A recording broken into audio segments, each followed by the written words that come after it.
अगर आज आपने इन 3 पॉइंट्स को समझ लिया जो मैं अपने सुसमाचार में आपको बताने वाला हूँ, तो मैं विश्वास करता हूँ कि आपकी जिंदगी सेम न रहेगी, आपकी परिस्थितियां बदलेंगी, आपका जीवन बदलेगा और परमेश्वर एक बड़े लेवल पर आपके जीवन में काम करेगा। सभी को जय मसीह की, मैं आप सभी का स्वागत करता हूँ। आज का टॉपिक शुरू करने से पहले मैं बताना चाहूंगा कि अगर आज आपने इन 3 पॉइंट्स को समझ लिया जो मैं अपने सुसमाचार में आपको बताने वाला हूँ, तो मैं विश्वास करता हूँ कि आपकी जिंदगी सेम न रहेगी, आपकी परिस्थितियां बदलेंगी, आपका जीवन बदलेगा और परमेश्वर एक बड़े लेवल पर आपके जीवन में काम करेगा।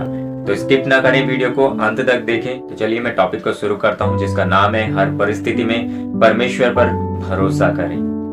देखिए, परमेश्वर पर भरोसा करना हमारे विश्वास का सबसे जरूरी हिस्सा है, क्योंकि बिना विश्वास आप परमेश्वर को प्रसन्न नहीं कर सकते। जीवन में कई परेशानियां और मुश्किलें होती हैं, लेकिन बाइबल हमें बताती है कि परमेश्वर सच्चा और विश्वास योग्य है। देखिए, ये 2 बात ध्यान से सुनिएगा, सच्चा और विश्वास योग्य। आपको कुछ पॉइंट्स में समझाऊंगा, इन पॉइंट्स को ध्यान से सुनिएगा।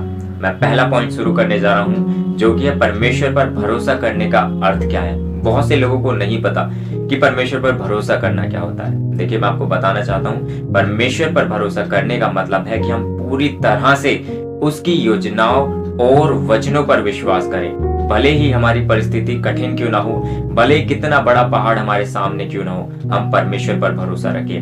नीति वचन उसका 3:5 और 6 में लिखा है, तो अपनी बुद्धि का सहारा ना लेना, परंतु संपूर्ण मन से यहोवा पर भरोसा रखना, उसी को स्मरण करके सब काम करना, तब वह तेरे लिए सीधा मार्ग निकालेगा। इसका मतलब है कि हमें अपने विचारों पर नहीं बल्कि परमेश्वर के मार्गदर्शन पर निर्भर रहना चाहिए। और दूसरा पॉइंट है, हमें परमेश्वर पर भरोसा क्यों करना चाहिए। इसका सीधा सा जवाब है, क्योंकि परमेश्वर विश्वास योग्य है। गिनती उसका 23 अध्याय उसकी 19 कहता है, परमेश्वर मनुष्य नहीं कि वो झूठ बोले, ना वो आदमी है कि अपनी बात से फिर जाए। जो कुछ उसने कहा है क्या वो उसे पूरा नहीं करेगा। मनुष्य की तरह परमेश्वर कभी झूठ नहीं बोलता। देखिए, हो सकता है कि आप लोगों को बहुत से लोगों ने वायदे किया हो कि मैं तेरे लिए ये करूंगा वो करूंगा। यिर्मयाह उसकी 29 उसकी 11 कहता है, क्योंकि जो योजनाएं मैं तुम्हारे लिए रखता हूँ उसे मैं जानता हूँ, वो भलाई की योजना है ना कि हानि की, ताकि तुम्हें आशा और एक अच्छा भविष्य दे सकूं। देखिए, भले ही हम कुछ ना समझे, परमेश्वर की योजना हमारे लिए हमेशा अच्छी होती है। आकाश के पक्षियों को देखो, ना तो वो बोते हैं, न काटते हैं, न कोठियों में बटोरते हैं, फिर भी तुम्हारा स्वर्गीय पिता उन्हें खिलाता है। क्या तुम उनसे अधिक मूल्यवान नहीं? देखिए, यदि परमेश्वर पक्षियों की देखभाल करता है तो वो हमें भी जरूर संभालेगा।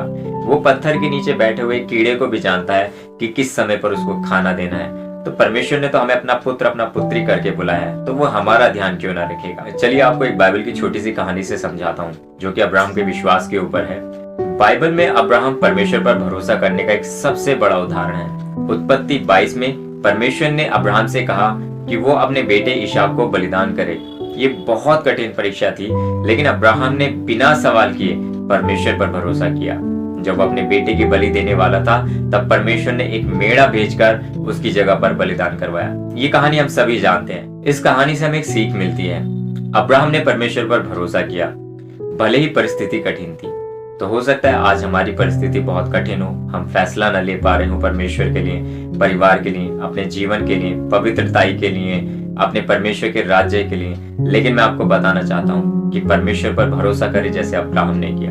दूसरा, आपको बताना चाहूंगा कि परमेश्वर ने उसको सही समय पर समाधान भी दिया। हो सकता है अभी आप भी कोई समाधान ढूंढ रहे हैं अपनी परेशानी का, लेकिन परमेश्वर वैसे ही आपको समाधान देगा जैसे उसने अब्राहम को दिया। जब हम परमेश्वर पर भरोसा करते हैं तो वो हमें कभी निराश नहीं करता। हो सकता है आप निराश हो, लेकिन मैं आपसे कहना चाहता हूँ कि परमेश्वर आपको कभी निराश नहीं करेगा। तो हम परमेश्वर पर भरोसा कैसे बढ़ा सकते हैं? बाइबल कहती है सबसे पहले कि रोज प्रार्थना करें, अपनी चिंताओं को परमेश्वर के सामने रखें। दूसरा, प्रार्थना करने के बाद बाइबल जरूर पढ़ें। परमेश्वर के वचन को जानने से हमारा विश्वास मजबूत होता है, क्योंकि विश्वास सुनने से और सुनना मसीह के वचन से होता है। रोमियो 10:17 आप रीड कर सकते हैं। तीसरा, बीते समय में मिली आशीषों को याद करें। हो सकता है कि परमेश्वर ने बीते समय में आपका कुछ काम किया हो, आपका काम सफल हुआ, उसको याद करें कि कैसे परमेश्वर ने पहले भी आपकी मदद की है।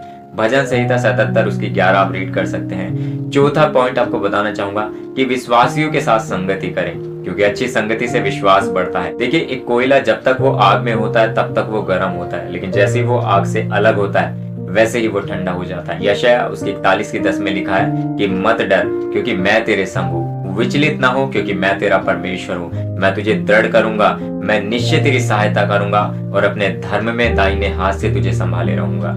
और हमें क्या चाहिए, क्योंकि जब हमारा परमेश्वर हमारी ओर है तो कौन हमारा विरोधी हो सकता है। ये हम हर परिस्थिति में परमेश्वर पर भरोसा करें। परमेश्वर आज के वचन के द्वारा आपको ब्लेस करे। जय मसीह।